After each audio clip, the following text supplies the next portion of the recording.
Netcasts you love. From people you trust. This is Twit. Bandwidth for the new screensavers is provided by CacheFly at CacheFly.com. The new Screensavers is brought to you by FreshBooks, the super simple cloud accounting and invoicing solution designed to help small business owners save time billing and get paid faster. Try it free at freshbooks.com/NSS. And by Braintree.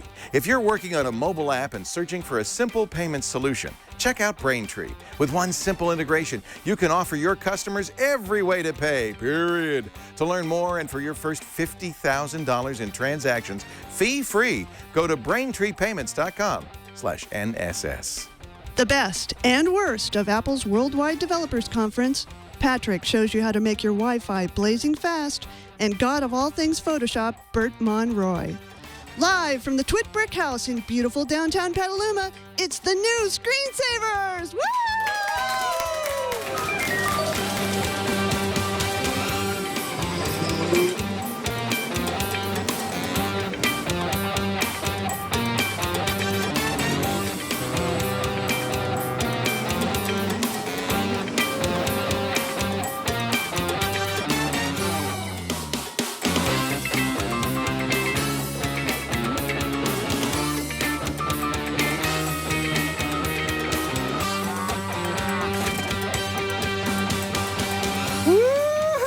Screensavers are on the air, ladies and gentlemen. Hello, everybody. I'm Leo Laporte. I'm Patrick Norton. Wow. How are like you? old times. Good to see you, Pat. How are you? Just like episode 1. Feels like, no, I wore a different shirt. It just looks the same. Oh, me too. Hey, thanks to Diana from Washington State for a great open. You did a great job. Lovely studio audience here today. You see, we've installed the new Twit Stadium seating, which I think really makes a big difference for the people in the back row. They can now see. Are you excited Bert Monroy is here? I'm always excited to see Bert Monroy. Remember how much fun we had with Bert on the old show? It was so great. Well, I love I've kept doing in touch that. with him since then. Have you? He does nice work. Wow. Have you seen what he does? Yes. In fact, you know what? He's going to unveil a brand new painting, a new work. Is this one going to be like 90 meters long? No, it's a little bitty one. Let's see. What do we do? I just read a whole rundown of the show, and I have no idea. But unfortunately, joining us to talk about Apple's Worldwide Developers Conference. Okay. So, when there's a rumor about Apple, right, and you want to know if the rumor is true, what do? You go to Twitter and you follow Jim Dalrymple of The Loop. You follow his Twitter feed, and you see, because he'll say something like, "Yep." Nope. Here's the yep and nope guy himself, Jim Dalrymple from The Loop. Hey, Jim. How you doing, Leo? Just do a yep for me, will ya? Yep. Hey, have we ever met? Because I feel like I know you, but I've been following you for years. I know. We've known each other virtually for a long, long time. Well, it's so great to see you. And, of course, lots of friends in common and so forth. Yeah. So did you come out for WWDC this year? Yeah. It was an interesting week. What do you think? About Jimmy Iovine? Well, that was one thing that was kind of obvious. We watched the keynote from afar and commented on it. Yeah. That they brought on Jimmy Iovine, from music industry guru, one of the founders of Beats. Mm-hmm. They brought on Drake, Toronto-based rap star, if that's not a contradiction in terms. No. And they brought on The Lost Weekend. It's good for you. You'll like it. None of them seemed to really be in tune with what was going on in any way. It was a little bit different than what we're used to with Apple because, Tim Cook did a great job as always. As always. Eddie Q is always funny on stage. And, Eddie did a great job. And then Apple had a couple of their female VPs up on stage. Everything was going great. And then, Jimmy came out and the wheels kind of fell off the train. I think the whole music thing was such a departure. For Apple. For those of us who were recording other things while the wheels fell off the train, what exactly happened when the no longer Beats, now Apple Music, by the way, love the headlines that everybody in the planet's now going after Apple potentially for trying to eliminate free streaming music on the planet. I mean, what exactly? How bad did the wheels fall off the particular car? It wasn't that bad, was it, Jim? No, it wasn't. It's not that it was a complete disaster, but it wasn't Apple-like. I mean, Apple is always very polished in its speeches. And Jimmy, you could tell that he was reading from a screen on the front of the stage. Like, that's the first time he had seen the words that he was supposed to say. And it just wasn't, it wasn't Apple-like. Dare I say it was almost Samsung-like. Oh. Oh. Ow! Having been in a couple of those, I know exactly what that means. So here's Apple Music. Now there were other announcements, and we should probably talk about it since it's a developer iOS conference. time. iOS 9, El Capitan. Yeah. Any surprises for you, Jim? You're pretty connected with the Apple, people. Any surprises in that stage? No, there were no real surprises this time, and that makes sense though, because it's a developer conference, so everything that was really talked about was more for them. So consumers look at this keynote and say, well, there wasn't really a whole lot there for me, but in 3 months there will be, because developers got everything that they needed to make the next great bunch of apps. They surprised me a little bit because instead of they said Watch OS. Like it's a different OS. Yes. Does that? What's your understanding of? When the iPhone was first announced, Steve Jobs said it's running OS 10. Right. Which was a bit of a stretch, but it had the mock kernel, and I guess it had some OS 10 code. Now it's iOS, not OS 10, but it's related. Watch OS. Do we even know what it runs? Is there a Watch OS? Yeah, watchOS is kind of a new version of iOS that, what Apple said before was that iOS was a scaled down version of OS 10, it was running all the same. Well, I see watchOS as kind of like that again, another scaled down version, completely different interface, and, the same types of underpinnings. So watchOS is going to have a better ability to host discrete apps, or the idea that we can actually do, instead of crufting data off of the iPhone app, we'll have actual apps that third-party developers are making for Apple Watch. I mean, what was? I mean, that seemed like a big deal to me. Multitasking on the iPad seemed like a huge deal to me. I love that. But that presages a new, larger iPad Pro, right? Well, but it's going all the way back to like the iPad 2. I know, but really, you don't want to take a mini and divide it in half so much. But I could see on a 12.9 inch, that's kind of critical. Or a 10 inch. Yeah, I guess. Yeah. I've tried it on the 10 inch, and it's great. Nice. To be able to have those split screens, because on an iPad or an iOS device, you're always switching back and forth and copying and then switching back again, and it's kind of a hassle. I tried it on the Microsoft Surface Pro. It's nice too. Yeah. Same thing. Imagine that. No, that's a bad joke. It seemed like a lot of small incremental things. What did you think the biggest announcement of the day was? It's funny. For me, the biggest announcement was that Apple was going to focus on stability for OS 10. Yay. Because the last one, they brought out a bunch of new features to make OS 10 and iOS talk together and hand off applications and different things like that. All very difficult things to do, but they made it all work. Now it's time to, just shore up everything. Irritate you? Polish. Like they did with Snow Leopard. I think that's sensible to polish it. Exactly. Here's something that I did not read. It was not on the keynote, but found out from Aaron Hillegas of Big Nerd Ranch that going forward, once El Capitan comes out, I'm not sure, maybe once iOS 9 comes out, going forward, when you submit an app to the App Store, you will have to provide not only the native binary, but a bytecode that could run on other platforms. Did you hear about that, Jim? I didn't hear about that. I thought that was kind of an interesting announcement. It's going to be a requirement, and what it tells me is that Apple's looking at porting to other processors. Or they're tired of actually having to reverse engineer all of the features they take from third-party developers and implement in the operating system. Oh, you think it'll make it easier to steal? Is that what you're saying? Oh, yeah, but I'm feeling cynical today because it's Saturday and the sun is shining. Holy cow! Well, how many? I mean, I remember window blinds, like when that got pulled into iOS 7 point something, and Apple being like, "Thanks, that was a great idea." I have to read up more on this, but I thought that was really intriguing, and now I've what forgotten. Processor would they they go to? Because they're working on an ARM design. They bought the best company for optimizing ARM designs and making them faster and made them internal. So in theory, they have the best operating ARM processors on the planet. What other processor would even be remotely compelling?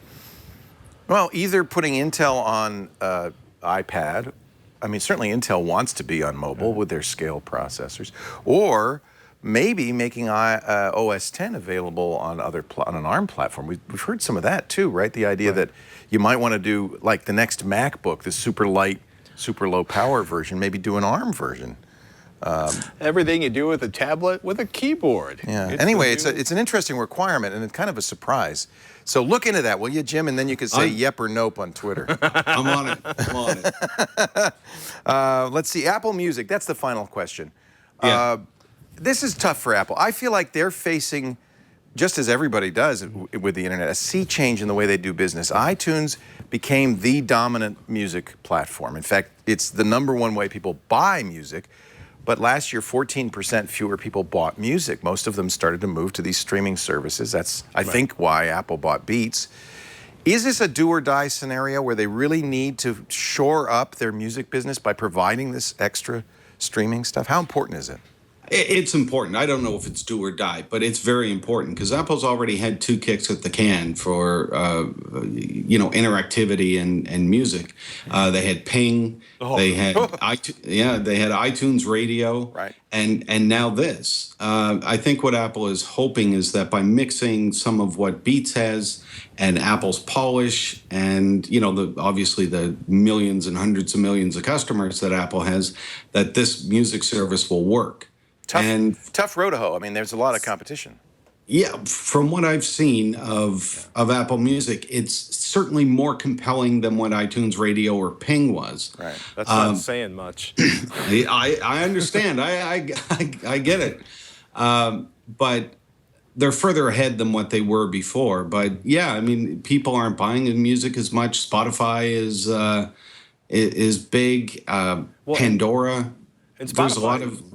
I'm sorry. I was going to say, and Spotify just raised $500 million. Yeah. They have 75 million subscribers, 25 million paid subscribers. Pandora is over 100 million subscribers. Right. Beats before Apple bought it was 110,000. Yeah. So they've really got some growth to do. But you're right, Apple, by giving away 3 months, by using the fact that it's on every iOS device, and by buying a lot of ads. Although the ads I've seen so far in the NBA playoffs. If you're not in the know, you might not know that that's something new from Apple. Apple Music, yeah, I like Apple Music. What's new about that? Right.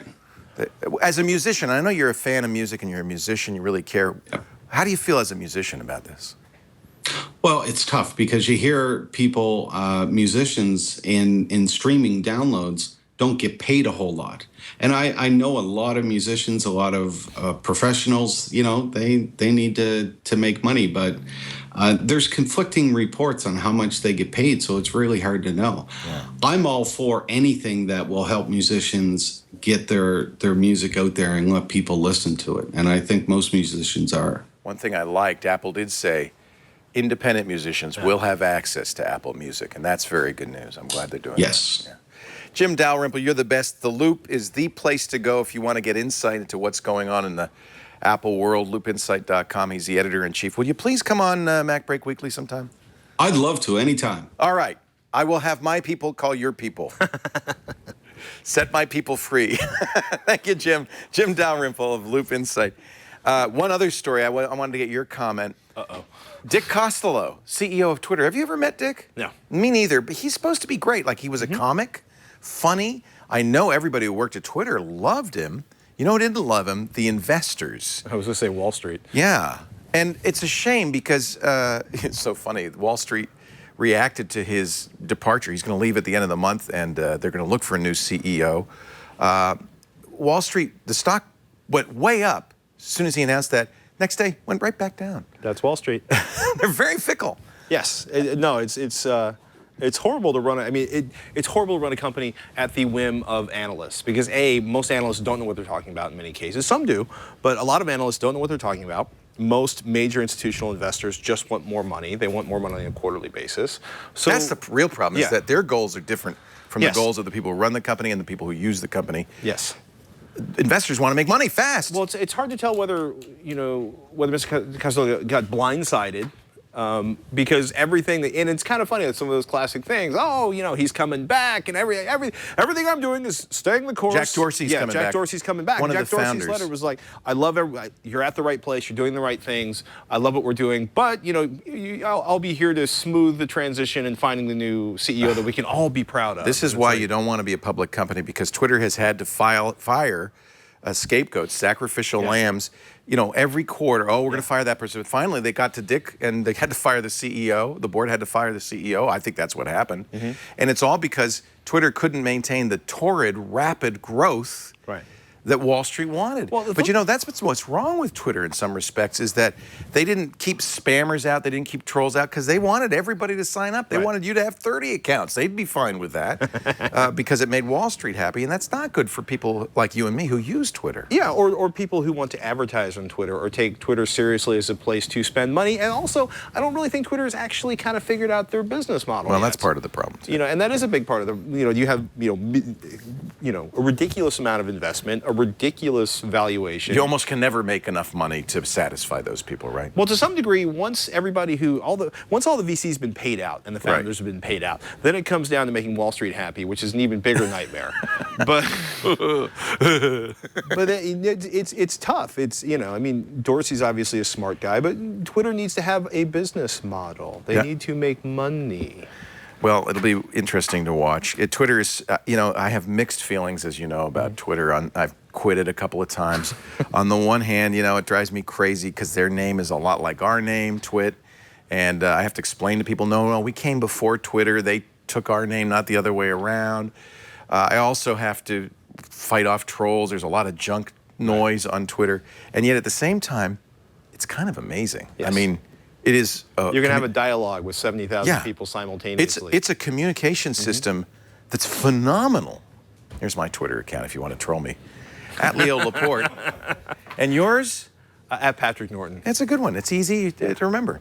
Yeah. Well, you get in early enough, you get the name you want instead of Aspartame 747. That's a terrible name. I've been following him for years. Never says anything. Hey, are you ready for a help me? Oh, sure. Let's take a question. Help me! Jeremy's on the line, Springfield, Florida. Hi, Jeremy. Hey, Pat and Leo. Nice to see you. How's it going? Love the EFF Good. T-shirt. Are you a supporter? Yes, sir. As am I. If you get really lucky, if you're going through the airport wearing an EFF hat, once in a while, TSA will wave you through because they think you're from FBI. I had that happen. Hats are. It's a good idea. Alex Lindsay always wears, he has an FBI patch he puts on his backpack when he goes to the airport, hoping the fact that he has 800 pounds of lithium-ion batteries in that backpack will just go unnoticed. He says it works. It does. Well, Who that, knew? being clean-shaven. Yeah, yeah. Jeremy, what can we do to help you? So I have an interesting question. I have two routers. Yes. The first one connected to my cable modem. I call it the grown-up network. It's set up with regular Comcast DNS. Yeah. And I call it the grown-up network because pretty much anything flies on there. Now, my second router is connected to the grown-up network, and that's the kids network. And it has OpenDNS set up with parental controls. Since Comcast had their little problem with DNS earlier this month, I kind of want to move the grown-up network to OpenDNS. But the problem is, if I do that, I get parental controls on the grown-up network. So I was curious what you guys think. This Get rid of the kids. This was a good tip from Father Robert last week on the screensavers. And I am one of the Comcast customers who had this problem. It was down a couple of weeks ago. Right. Lisa's saying, this network sucks. You can't. Right. I said, and I unplugged the routers and ran around and finally found out it wasn't us. It was Comcast, and it wasn't even just Comcast, it was their DNS server. So, of course, I immediately put us on OpenDNS, which is my favorite. But as Robert pointed out, you don't have to use OpenDNS for the grown-up network. You could use other DNS servers. Google DNS is another one to go with. Google's great. Verizon sometimes people like to use. It's funny. There's tools you can use to test. First of all, you can basically Google. Steve Gibson has one. Steve Gibson has ones that you use to test your DNS and basically figure out what's giving you the fastest results, what's working the best based on your location and your ISP. If you go to, this is Steve Gibson's domain name speed benchmark. This is what I would do first. Yes. Is run this. it's at grc.com/DNS/benchmark. And the idea is he goes out and tests a lot of the common ones like Google and OpenDNS. He tests Verizon and sees which ones have the best response time for where you are, because I think it's very specific to where you are. So the reason you want fast DNS response time, we learned this as Comcast customers, if the DNS server is slow, everything is slow. Because most of the time, your computer doesn't know what you mean when you type, screensavers.com. By the way, don't go there. And I don't know what it is. I just don't want you to go there. It has to look up that number, and the computer doesn't usually know that number unless it's in the cache. Most of the time, it asks the ISP. If the ISP's DNS server is flapping, it's gonna slow you down. So this is free. Steve makes it free. It's tiny because he writes it in assembly language because he's just that kind of guy. I would go to grc.com/DNS/benchmark. What do you use at home, Patrick? I rotate back and forth between sticking with Comcast because that's usually the fastest for us. Yeah, it's the local server, or going right? with OpenDNS. Yeah. It's really funny because, I joked before, get rid of the kids, or make the kids use the internet in a public room in the house, which is just a pain once they get to a certain age. But you probably are going to have to use something like Google's DNS or another non-open DNS, and then route through that to the kids' router, because otherwise, I don't think, unless you could create a second open DNS account that doesn't have the parental restrictions for the main router. But the way they sweep your IP address, I think as soon as you have a subset of open DNS inside of your router, as soon as it does the IP lookup, it's going to filter everything going to the main router. So I think you need to put something other than OpenDNS on the adult router and then leave the configuration for the OpenDNS for the kids router. Some routers, I did this with my Apple routers, have an access control list capability in which you can enter the kids' MAC addresses and say, don't let them use the internet at night and don't let them go to bad sites and stuff, and then let mom and dad stay up late. And the problem is you don't want to have to manually configure every naughty website on the internet for each of your children's MAC addresses. It's the worst. It takes a long time. There's a lot of naughty on the internet. So I'm just seeing. I got it running. The DNS benchmark running right here. What are you finding? I'm seeing level 3 as being pretty good here. That's 4.2.2.1.2.3.4.5.6. Google Public is 8.8.4.4. That's doing pretty well too. So this is nice, isn't it? I mean, it gives you a broad variety of choices, all of which Steve's put in there and has given you an idea at least of how fast it's operating. So what do you like? What do you say there? Is it level? Can I use level 3's DNS? I guess I can. In theory. Yeah, public DNS server. Yeah. So that's there's a lot to do, but you're doing the right thing, I think, and I love. Two things. Of course, I want to filter the internet for when the kids were little. But more importantly, after 10 o'clock, go to bed. Go to bed. Yep. And it's really nice to say, in fact, I love it because about 9:59, I go, okay, wait for it. Dad! The internet's down! I know, go to bed! Yeah, my kids. Your kids aren't old enough yet. No, but my son will sit in his bedroom with the light on and read a book until midnight. Good for him. Let him do that. On one hand, yes. On the other hand, you haven't dealt with him at 6 o'clock in the morning the next day. Yeah. There's a lot of surdy What does he teenager. read? Oh, everything. He's not a teenager. I hate to tell you. I know that, but he has all of the makings of an angry little emo teenager at 7. How old are your kids, Jeremy? They're 6, 9, and 11. Oh, boy. You're having fun. I see you're hiding in your man cave right now. Exactly. That's the only real solution to that, A man cave with a lockable door. Yeah, have you met my kids? One of them already knows how to pick locks. Jeremy, great to talk to you. I hope that helps a little bit. Yeah, it does. Thanks so much, guys. It's so nice to have you on the News Screensavers. You want to send in questions? Here's how. Need tech help? The New Screensavers are here with answers. Email your tech questions to newscreensavers@twit.tv. Somebody's saying, your kids can just spoof the MAC address. Once your kid gets smart enough to spoof MAC addresses, all bets are off. Or you just then chain a computer in the kitchen and make them use it there. Then you're really...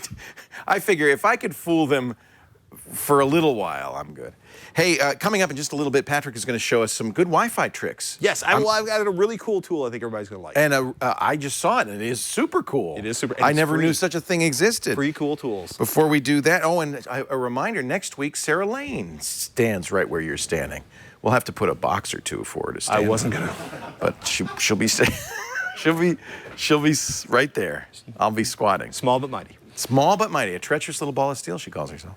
Our show today brought to you by FreshBooks. You know about FreshBooks. Anybody who's a freelancer knows about FreshBooks. I know about FreshBooks. I love FreshBooks. Been using them for 10 years. Been using them for 2 months. Well, you discovered it. Isn't that cool? Well, I wasn't doing a lot of invoices for a while. Oh, yeah, you used to be an employee. Yeah. See, FreshBooks is great for freelancers, for small business people just starting out. You're doing a great job. Thank you. You want to be able to send invoices in a timely manner in a way that clients are likely to pay. And that's kind of a twofold problem. First of all, come the 30th of the month, the last thing I want to do, fire up Microsoft Word, start getting an invoice, get the envelopes, the stamps, mail. I hated that. FreshBooks solved it because it makes your great professional-looking invoices. Right. You send them out via email. And they solved the other problem, too, because the invoice has a button that says, Pay Leo.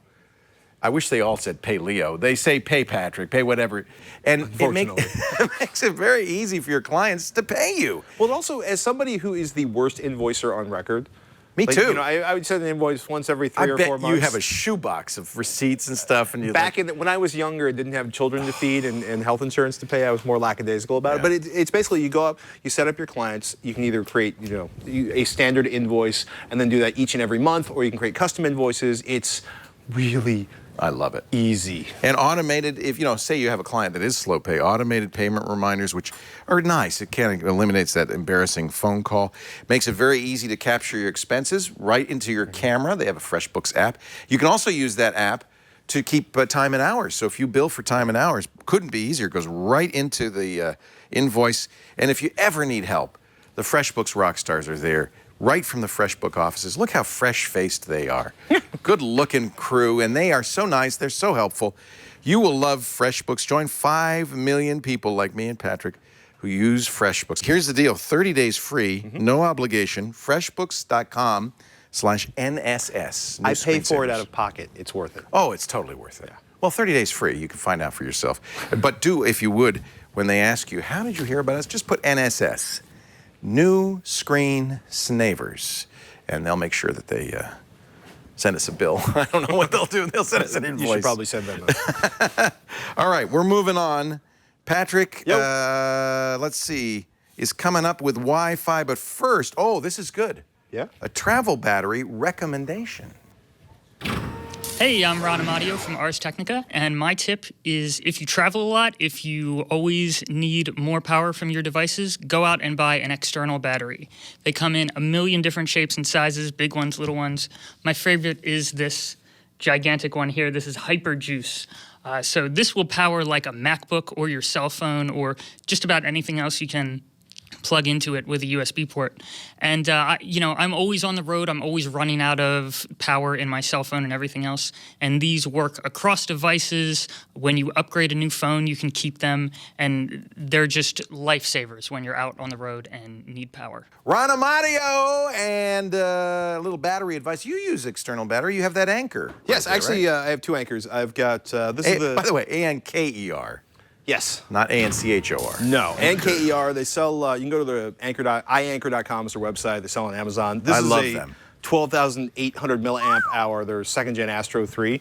And then I've also got one of the 6,400 milliamp hour batteries.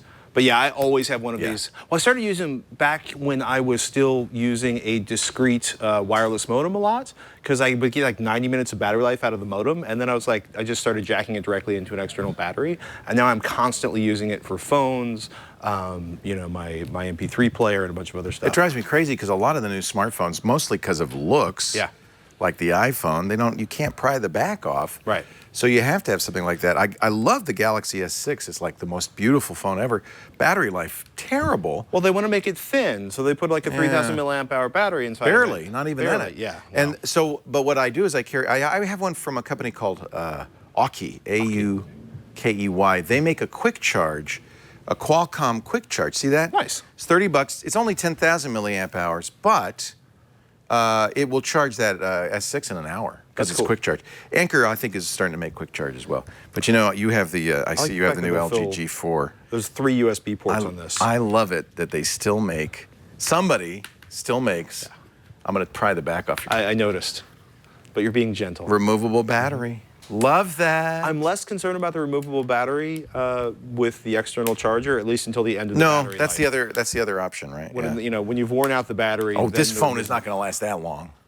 In your hands, 2 years? I'm actually being very gentle with Are that you? phone. Because I can't really get you know, a thunderous aluminum heat-treated case of doom. That's what. Well, that's what you're looking for. Exactly. Yeah. Okay.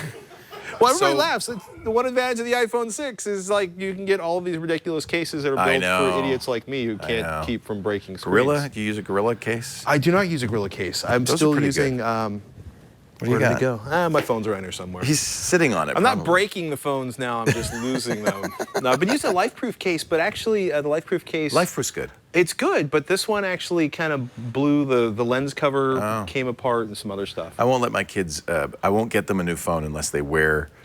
They have a Gorilla case. What is it? It's not Gorilla. It's Gorilla something. Gorilla. I want to see this. I don't care. It's Wi-Fi time, folks. We were talking earlier about Wi-Fi. But I'm still looking for the Gorilla case. What is it called? Gorilla Box. Thank you. Gorilla Box. Those things are mil-spec. Those things you could. In fact, we did, didn't we? We dropped. Lisa and I dropped our phones off the roof here, and I think they survived. One didn't. There you go. Is it?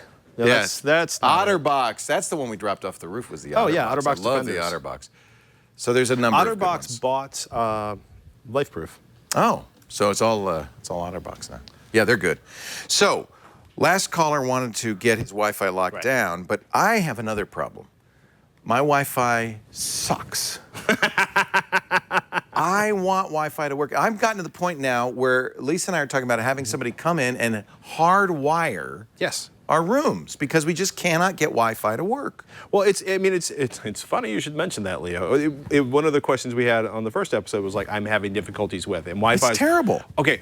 Wi-Fi, I actually hardwire large parts of my house. It's something Robert Heron and I talk about a lot because we're like, hey, if you can run Ethernet to your Apple TV, to your Roku box, to your Windows Media, Center, to anything, run Ethernet to it because you're just not going to have problems. Right? It works and it's faster, of course, than Wi-Fi. Like that caller you said. Well, it's funny. So one of the things I've been playing around with Howell, hopefully I'm saying that right, the heat mapper. This is free software and heat mapping software. Whoa! Okay, so I don't know if you can see it. That's the brick house. Yeah, so this is the brick house. Whoa! So what I did is each of these spots, right? You walk around and you click. So you're mapping the Wi-Fi strength all over the brick house. Well, it's crazy. Like, this is all of the different wireless access points. If you could find that FBI surveillance van, I'd be very grateful. I'll see what I can do. Okay. I'm pretty sure I know which corner of the building it is down in the basement. I'm just saying. Because They're in the building? Oh, yeah. Put down the phone, get out of the house. They're in the house. But you look at it, right? So what this is I can select different routers and I get an idea where it's best. Yeah. That's true because our conference room, which is up there at the top of the screen, we can't really get anything done. Well, you can. Really you just get it done very slowly. Yeah. So one of the things that this allows you to do, and we've talked about this before, is you have to look at your house as a place that's horrible for Wi-Fi. Yes. Right? It's a hostile environment. I like that, a hostile environment. And so can you put it in the center of your house?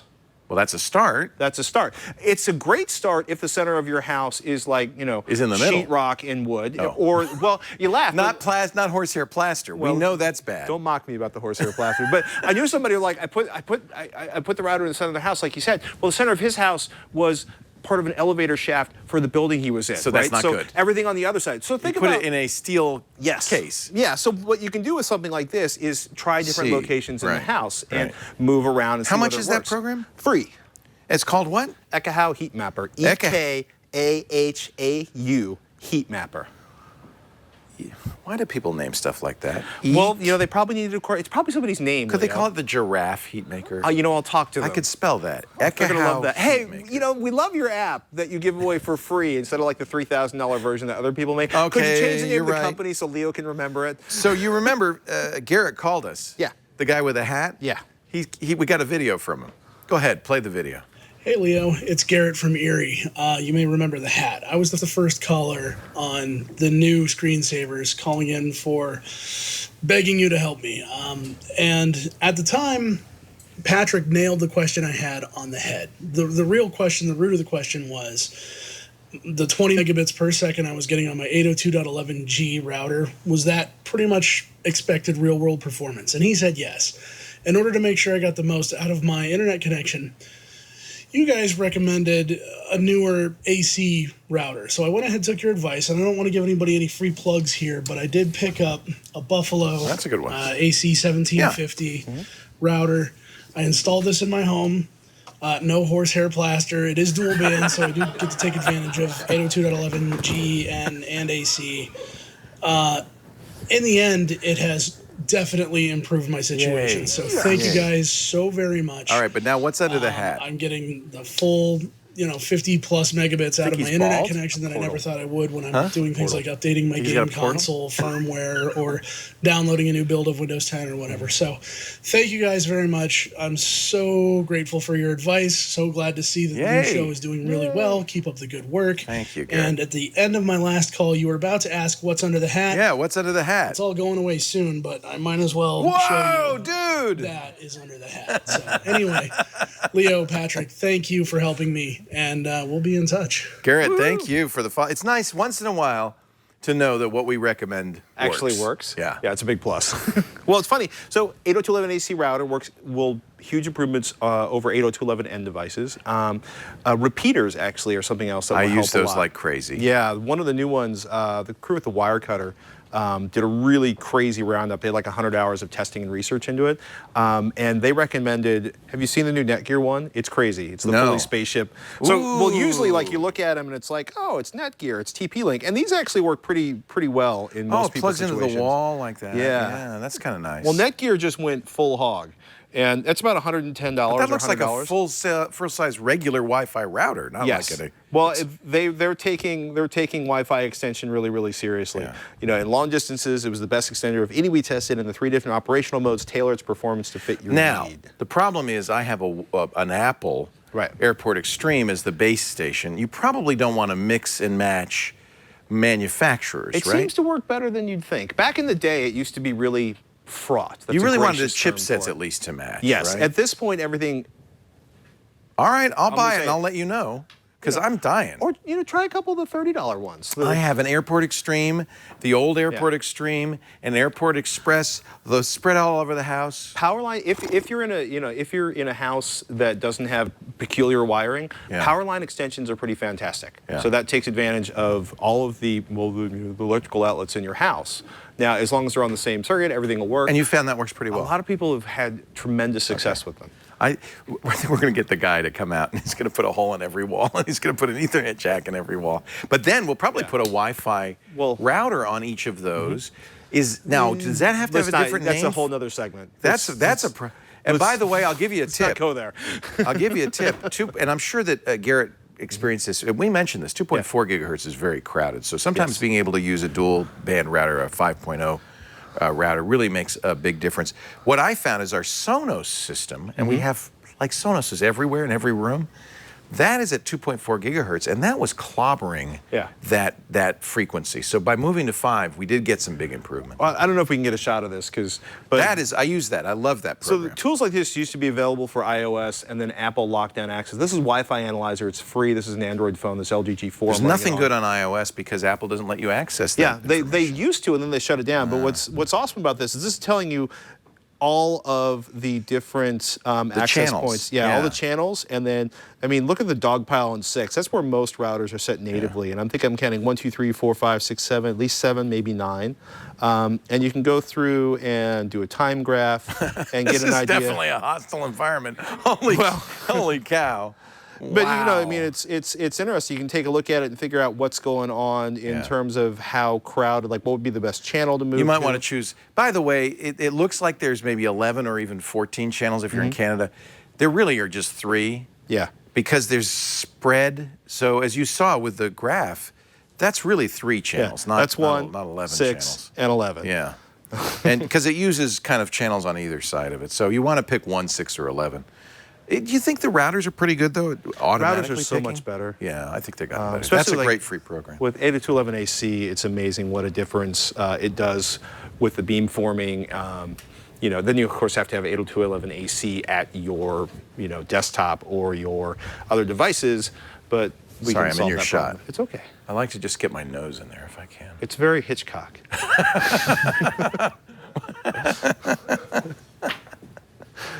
This is stuff they wouldn't let us do on the old place, and I just thought, now that it's my place, I want to put my nose in your shot. Yeah. You would do stuff like that. Would I? Oh, yeah. Oh, sorry.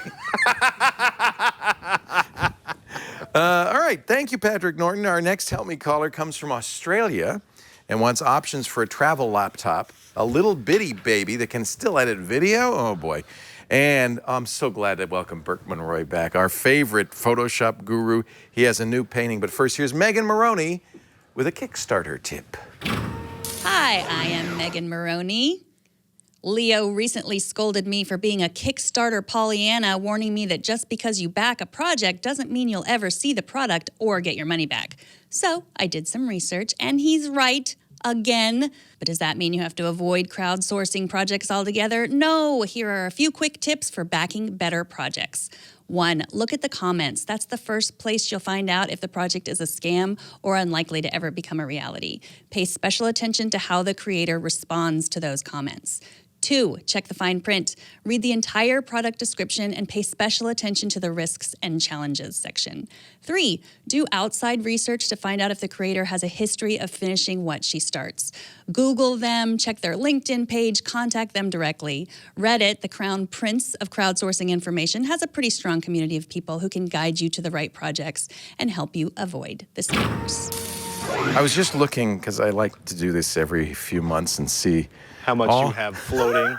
All the Kickstarter projects I have backed over time. Some of these I will undoubtedly get. This is the Dice Age Dice, which I bid for, I think, 3 years ago.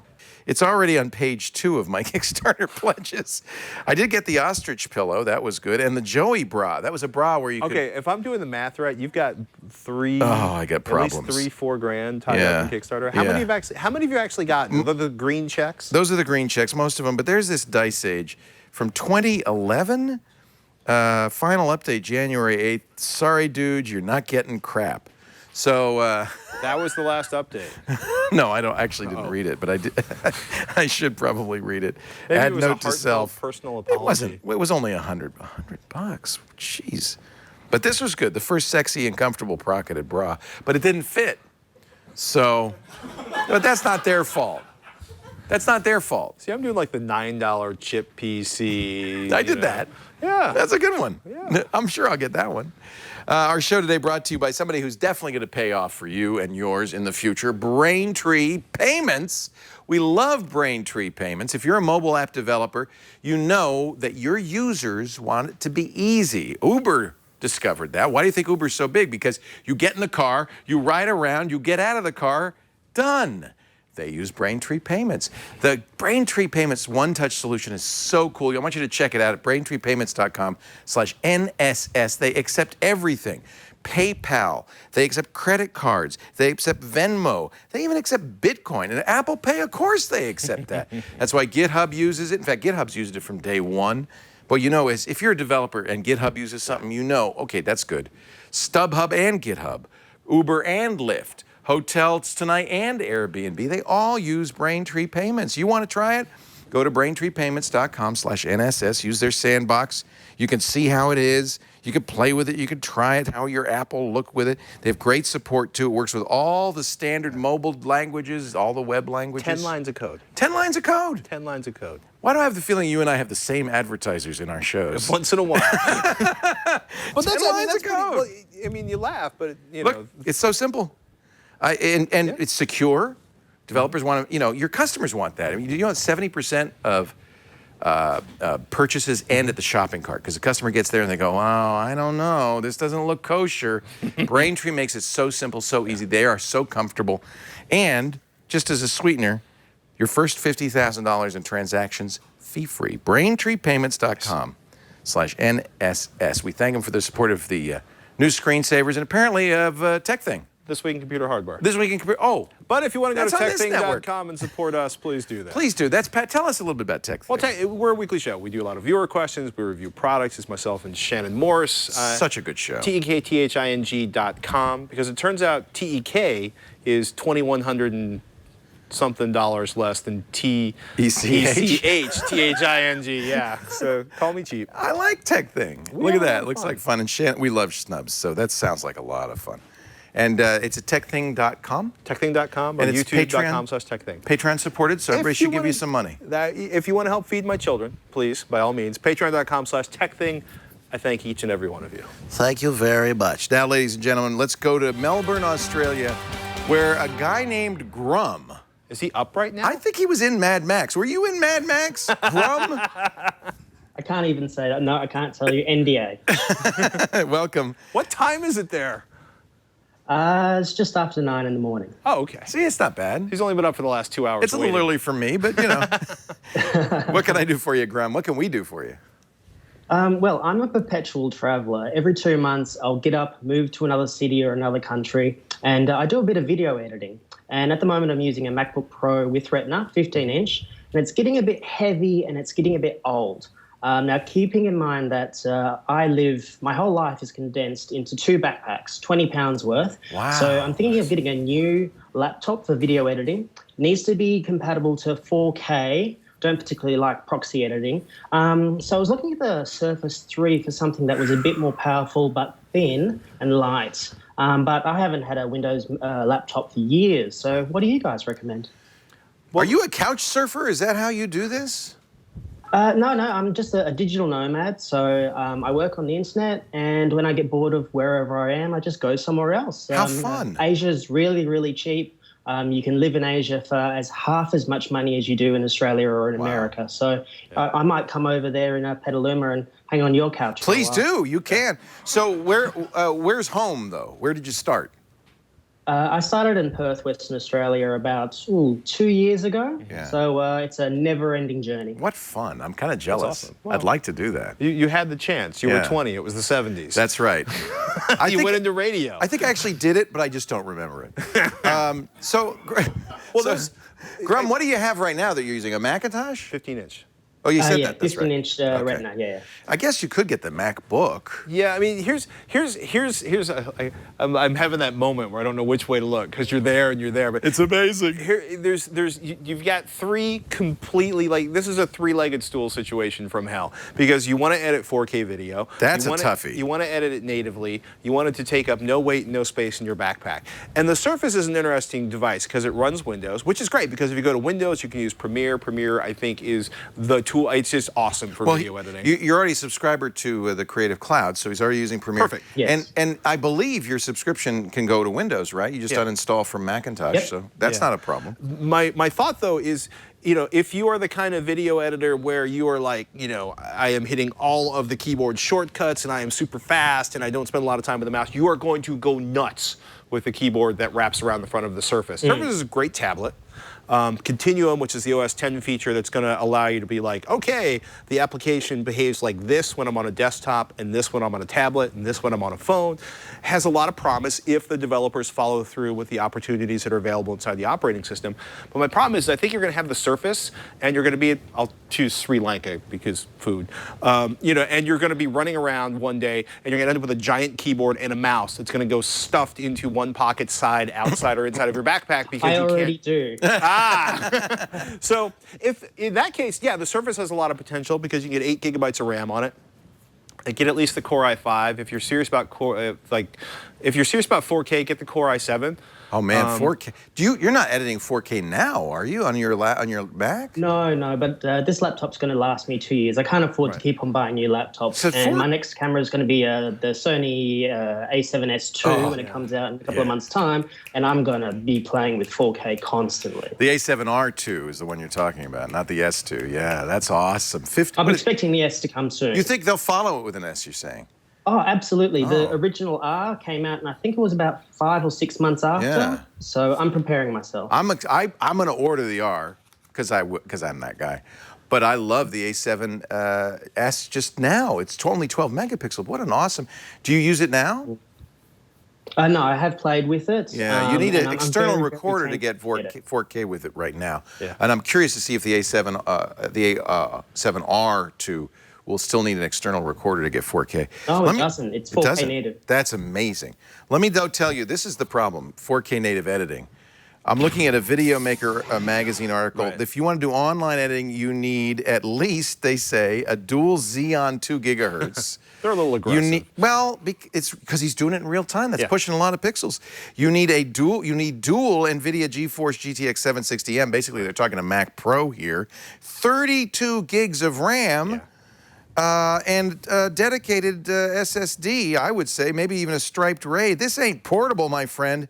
This is a Mac Pro, although I guess you could put a Mac Pro in that backpack. It's portable, but it's just real slow.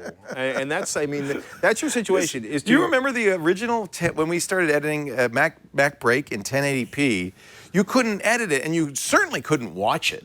It would go, yeah. And I think 4K is in a similar situation where the workflow still requires a pretty hefty computer. I don't think there's going to be any tablet solution. There's not going to be, most laptops even, you know what I mean, choke. Are choking on 4K video. Yeah. It just is what it is. So I think what you're going to be doing is maybe editing in a lower resolution and then saving out an edit list, an EDL, and then applying that when you get to home base, wherever that is, and somebody's got a massive computer. Have you thought about doing, I mean, first of all, I'm curious, like, what do you use to back up your video when you're traveling? Are you carrying around a satchel full of SD cards? Do you have an external drive? Yep.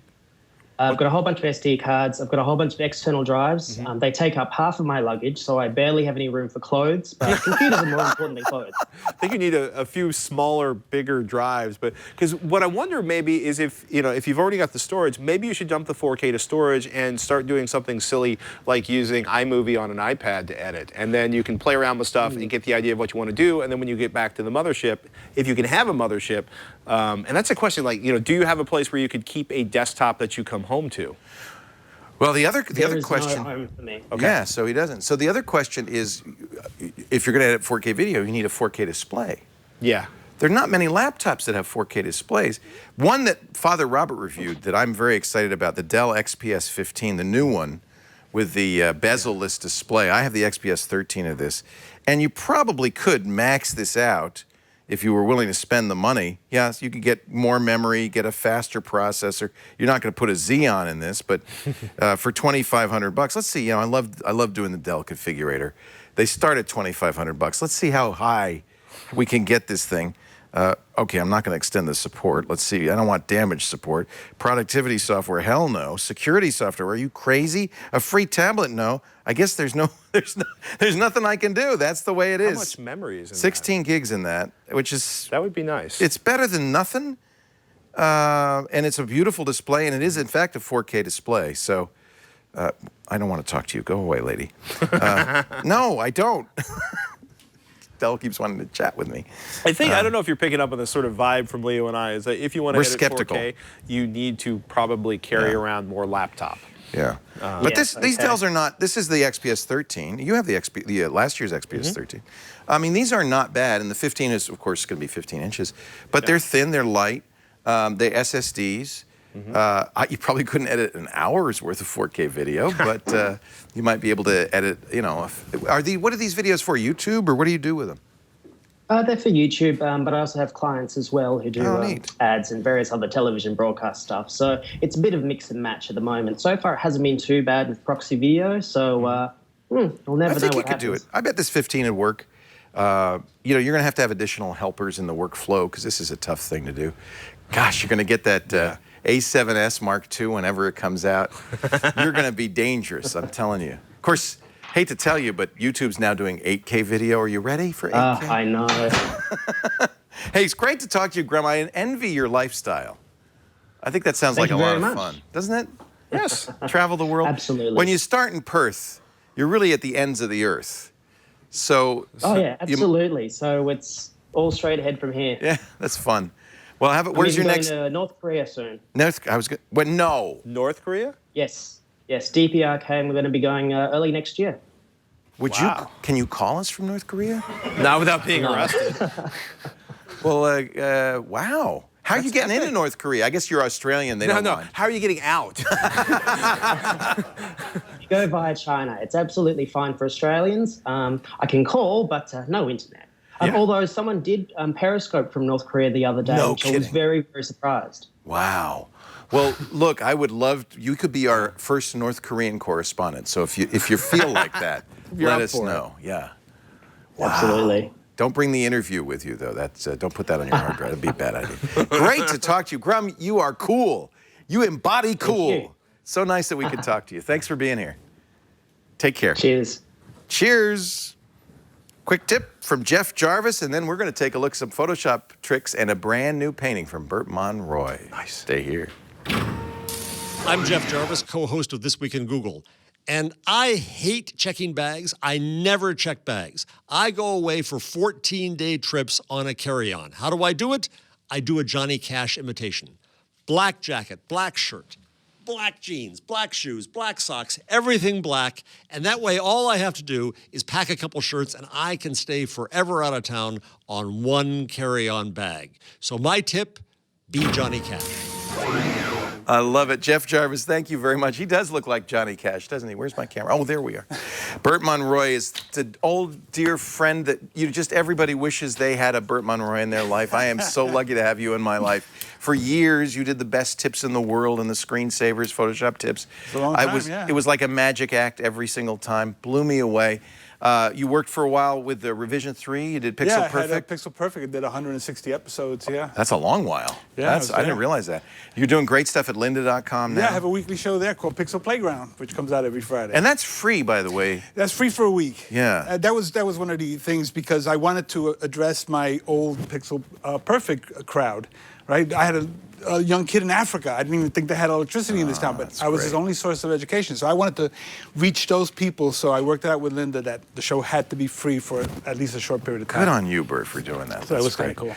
So, by the way, I noticed he's using a 15-inch MacBook Pro for his demonstration. This is my demo machine. Kind of a nice, is that a Wacom? This is the Intuos Pro, yes. Intuos Pro. Yeah, which actually I work on Cintiqs. Those are the tablet with a monitor. Yeah, that's the one that you all together. Yeah. But when you're mobile, you got to sacrifice for us. Yes, indeed. Yes. So let me ask first of all about this new painting. We've seen your Times Square painting. Amazing.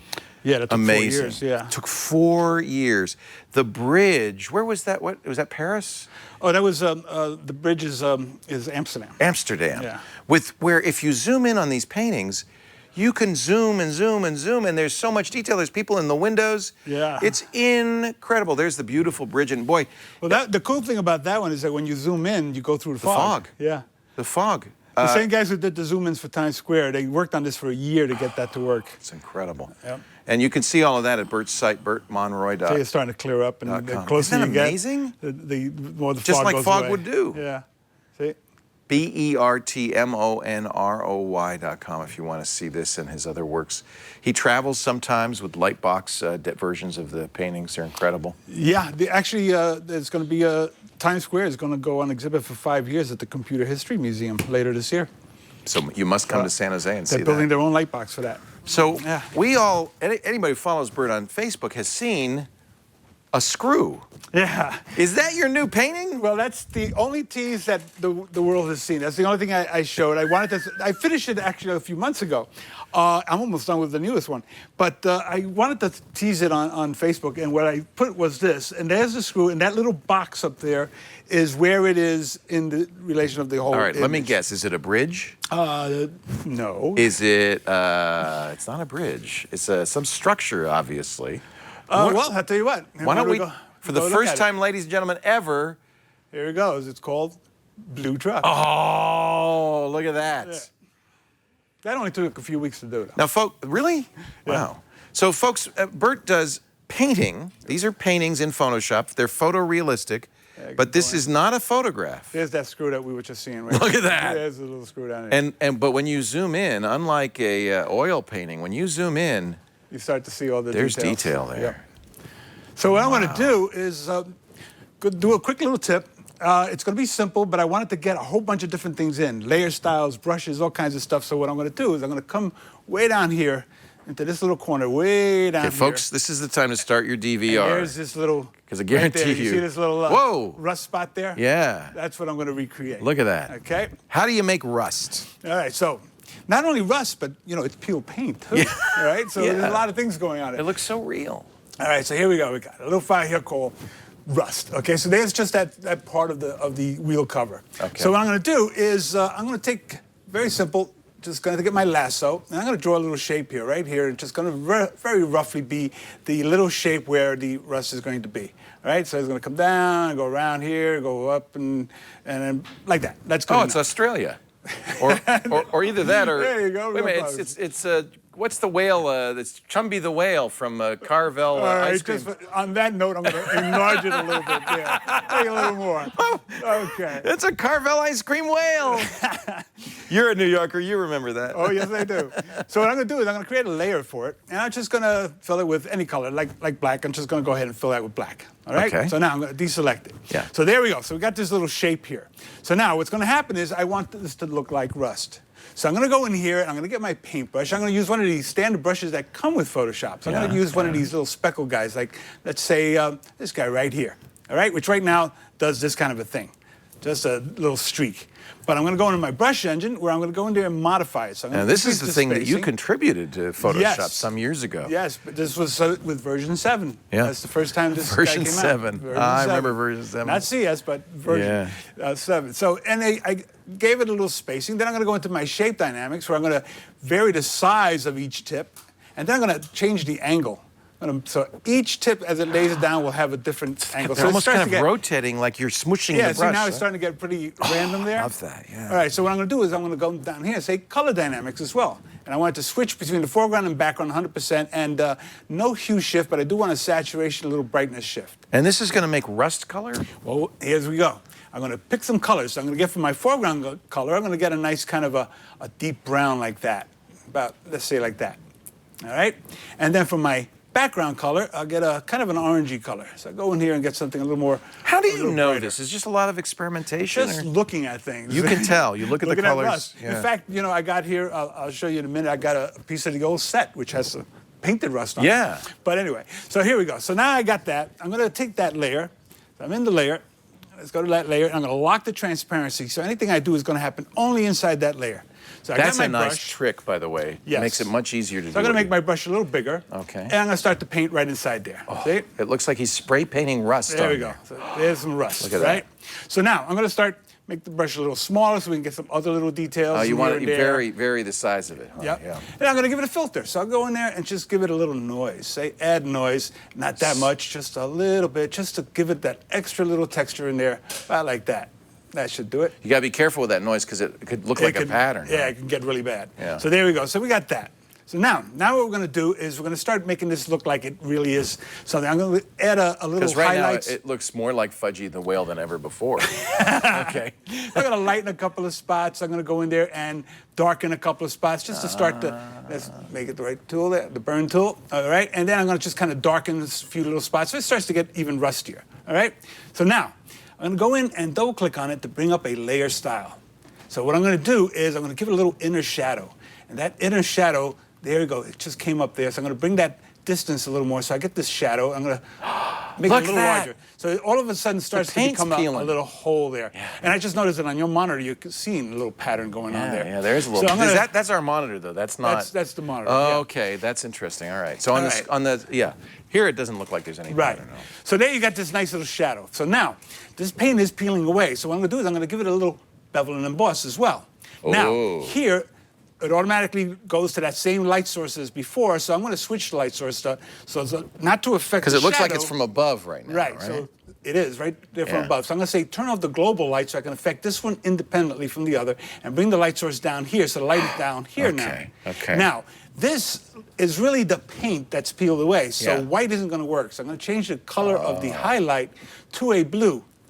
See, we'll get a nice, let's go in here to See, I would think I'd have to paint that in by hand, like with a magic marker. No, you don't have to do anything. That's a highlight, so. Click OK, and now you see that the paint is highlighted. And we can bring up the opacity a little bit. I'm going to change this to normal so that we get that blue color. There you go. So now we can see that it's the paint that we're seeing lit up rather than this white. Okay. All right? So we click OK. So far, we're getting there. So now what I'm going to do is I'm going to take a little chunk right here. It's looking really rusty. I'm going to go right through here. Yeah. And I'm going to grab this, and from the background area right there, I'm going to say send that to a new layer via copy. Okay. All right? So I'm going to take that new layer and put it on top of our little hole right there. You can see how valuable layers are when you're working in big Photoshop. time. It's all about the layers. So I'm going to go in here, and with the dodge tool, I'm going to just kind of give it a little lightening right through there, right in that area there. And I'm going to go to my little shadows here and just touch it right through there. So it starts to get a little lighter. And you can see that's lifted up, so it's picking up a little light, right? So I'm going to give that a drop shadow. Drop shadow right in there. Okay. Now, it doesn't matter where it is because I'm going to play with it a little further. So I'm going to click OK. I have a drop shadow. Yeah. But I want to manipulate this drop shadow and have it only see how it's showing out there. Yeah. So what I'm going to do is I'm going to come up here and under my layer, I have layer style. I'm going to say create a layer. So it takes that layer style out of the layer and sends it into its own layer. So there you can see that now the drop shadow is there. Separate layer there. Yeah, so if I take this away, there you can see there's the Yeah. shadow. So what I'm going to do is I'm going to take that shadow and clip it. I'm going to clip it with the rust hole by holding on my Option key. I'm going to click between them, and there you can see that it got away. And now I can go in there and grab that shadow. There's that shadow, and I can move it around, so I can put it right into position. Oh, it's right peeling. where I want it. You're right peeling it. there. And I'm going to blur That's it. what the highlight does. It makes it look like it's peeling up, doesn't it? That's it. And I'm going to give it a little tiny blur just to soften it up a little, just a little, about like that. And bring down the opacity just a tad. Shiminy and there you can Christmas. see that we have our little Holy moly. hole in the paint and the rust coming through. I can see right under it there. Yep, it's just going in there How and does just he do understanding. it, ladies and gentlemen? I told you should start your DVRs. Now play it back at half speed. Yep, yeah, I tried to keep it short and quick, but a lot of stuff is in there. Oh, and amazing. here's the old screensaver set. So that's a little piece of it. It's rubber. Yeah, it's, I thought that was a bolt. Well, way back then, on the last show, they told me, you want something from the set? And I said, yeah. So I reached on the wall, I grabbed that, because when the first time I realized that they were rubber, I wanted one. So when I said take something, Roger Ambrose, who did our set, I wonder where he got these. Yeah. And if you see on the back, you could tell it's just latex rubber that was glued right. So you peeled that off the wall. Yeah, and I've had it ever Good man. since. I'm glad you saved it. I was going to Bert bring Monroy. my screensavers T-shirt, but it's got holes in it. Yeah, so mine too. Yeah, you wore it. See, you're supposed to put it under glass or something No, like that. I wear that thing. Look how he made rust.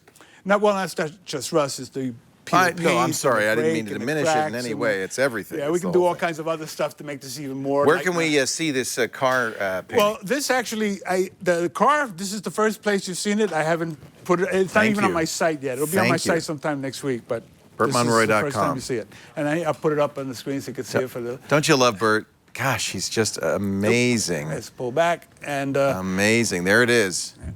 There we go. And the attention to detail. See how small a part of the painting that is? That's like nothing. Yeah, but this only took a few weeks. It's not like Times Square that took 4 years. A few weeks is like vacation. Yeah, it was. It was kind of fun. You know what's great is that when Bert's working, there's Times Square. And by the way, Patrick and I are in that. Yeah, right there. There you go. On the trash can. Right next to John Knoll. Yeah, see on the trash can next to John Knoll, the creator of Photoshop. Yeah, right there. There you go. That's John right there. There you are.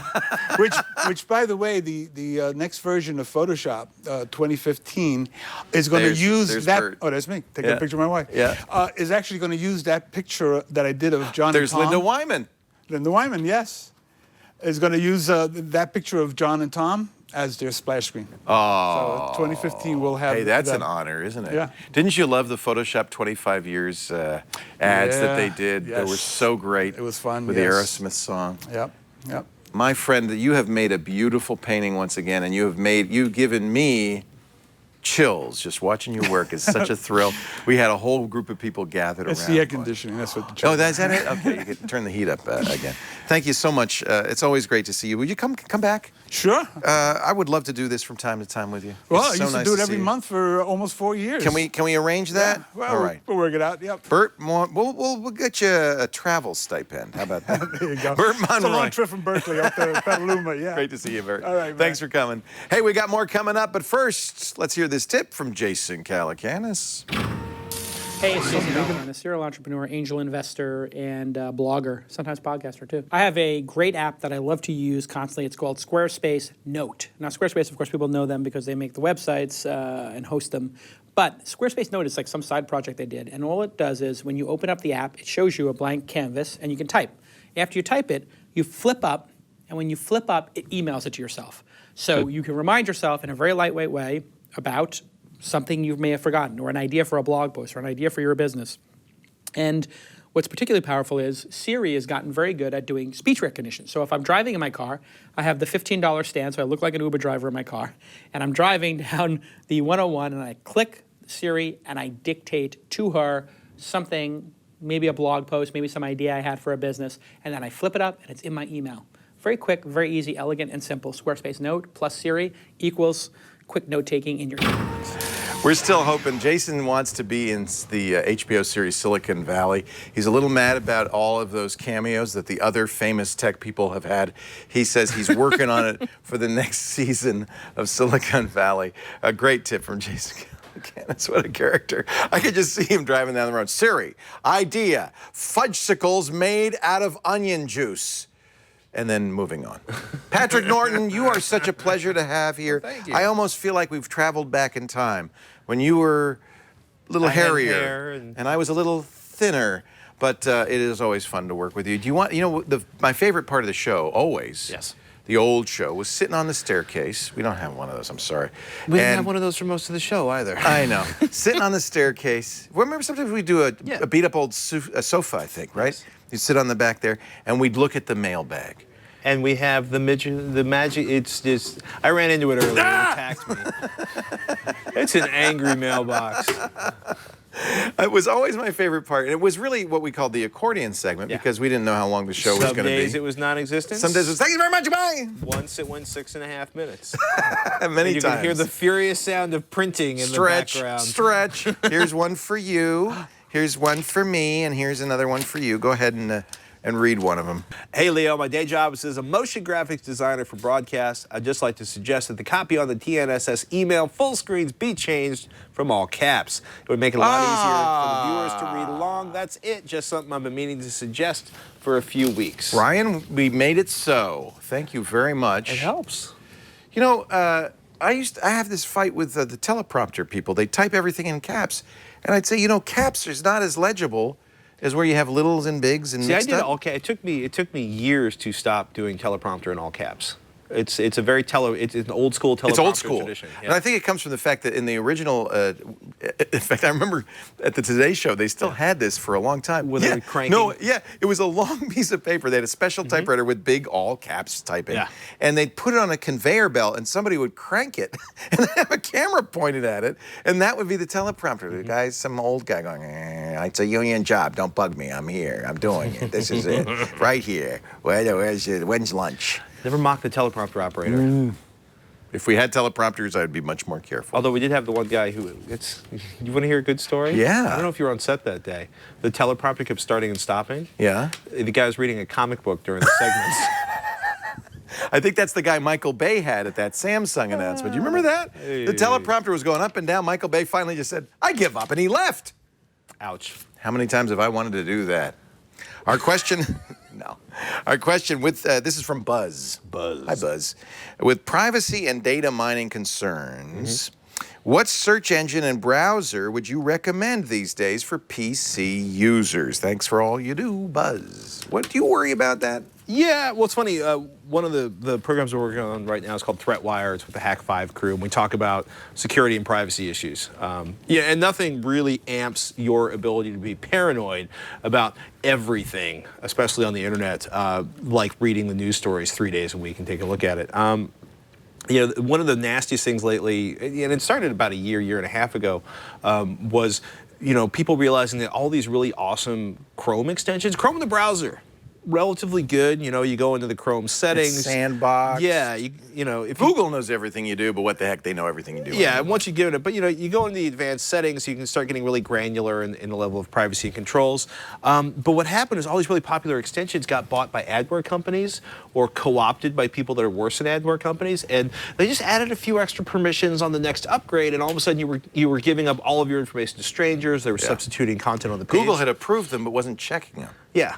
Well, they were legit because they were telling you what they were doing in the terms of service. So Shield for Chrome's a really cool extension. Shield. Yeah, I mean, if you want to get really crazy, there's a browser called Aviator from White Hat Security Labs, which is designed by a bunch of hackers. It was their in-house browser because there's nothing more embarrassing as a security firm than to, get nailed with a spear phishing operation or have something just go hairy, and then people be like, you guys are the security consultants, and you guys clicked on a thing, and so what they did was set up. I've never heard of this. Is it based on Firefox? I don't know what it's based on, but the idea is that it has sort of all of the security options built in on that one, and it's an open source project now. Nice. So that would be one. Mostly it's about being really careful about where you browse, turning on all the security, turning off all of the privacy options, all the privacy you don't want to share. I don't really think there is a particularly, Aviator is an interesting example, but most of the time you just have to be very, very on top of what you do with your browser. Do you use DuckDuckGo instead of Google to protect your privacy? No, because I haven't given up on my privacy, but at this point, Google's algorithms are so good, or my ability to enter information into Google search bar. I can, if I'm that paranoid about a Google search, I'll throw it at a Tor server. And if the NSA is after me, then DuckDuckGo does use other search engines. They claim they're doing their own search index. That's hard to do. I don't know how far along they are with that, but at least they don't save the log. They don't keep track of your IP address, things like that. So if you're really worried, I don't worry. I use Google. I want Google Now to be smarter. I use Gmail. I want Google Now and other Google services to know more about me, not less. And, if you're really worried about privacy, your internet service provider knows more about you than Google does. They see every bit of traffic. Yes, and they sit on it for X number of days. And they're saving it, just in case. A couple of good news stories this week. First, Microsoft decided that the Ask toolbar was malware, and Microsoft Security Essentials will now flag it and remove it. Hallelujah. That's got to be bad news for Ask, but it's good news for users. And then you saw this break-in of the Office, what is the OPM, the Office of Personnel Management. Essentially. This is, of course, the group in the federal government that keeps track of everybody who's ever worked for or contracted to the federal government. Unfortunately, this database they broke into also had all the security clearance information. So that means not just your information, but everybody who was interviewed in the process of getting your clearance, which is an extraordinarily wide net. The funniest thing is the OPM had a security program called Einstein running. Einstein didn't see the break-in, which happened last December. You know how they found out?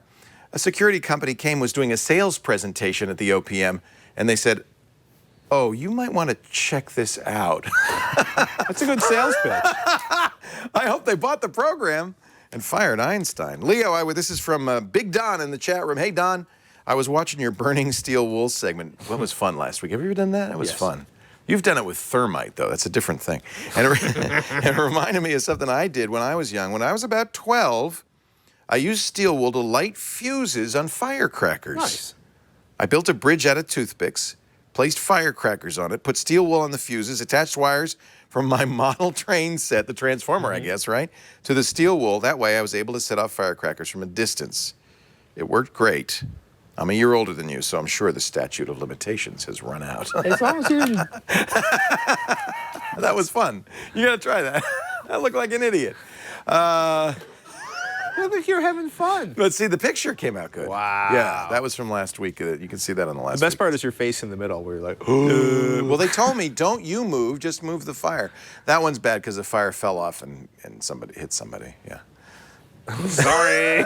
Sorry. Didn't mean to do that. I'm sorry. It's gonna leave a mark.